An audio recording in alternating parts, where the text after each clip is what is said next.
This artist isn't just posting, they're selling, and here's why. This is part of my new series, episode 1, The Art of Selling Art Content Edition. In this series, I break down what other artists are doing on Instagram that's actually working to convert their posting to sales. Let me show you a perfect example of what I'm talking about. This is an artist that came up in my For You page. Her name is Andrea Curtis, and she's based out of the UK, and her carousel literally stopped me in my tracks.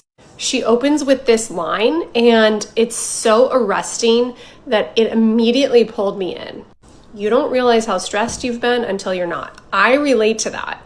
And I'm not stressed for the reasons she's stressed, but each of us have our own stresses going on. So immediately a line like that goes deep will pull the viewer in. Then she takes you on this beautiful, quiet journey through the carousel about caring for her elderly parent, how stressful that was, how not many people could understand it or relate to it, and how even her work was suffering because of the stresses that she was undergoing. And then you realize it's not just life over here. She shows snippets of her art, her studio, and how it's all intertwined and all tied together. And I couldn't stop scrolling.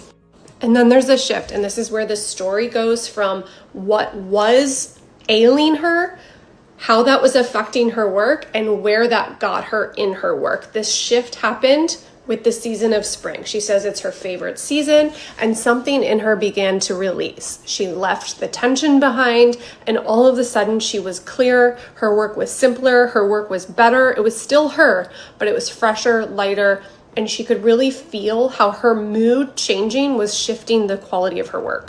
This is the exact kind of content you want to make if you want to sell art. I immediately started following this artist. I love her work. I think it's beautiful, but I'm really enraptured by her storytelling. And you have to remember that if you are going through something in life, there's a really good chance that somebody else out there on the other end of your Instagram profile is going through a similar thing, and they can relate to you on that level. They start to follow you, they start to get to know you, they start to understand who you are, and then they start to enjoy your work and want to collect it.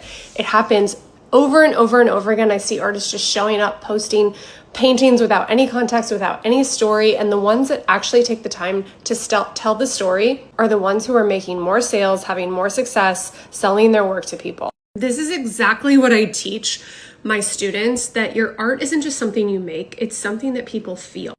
And feeling is what sells. If you want to sell more art, this is the shift. No more process, sell the feeling. Hit the follow button for more tips like this, and show up here soon for my next part of this series.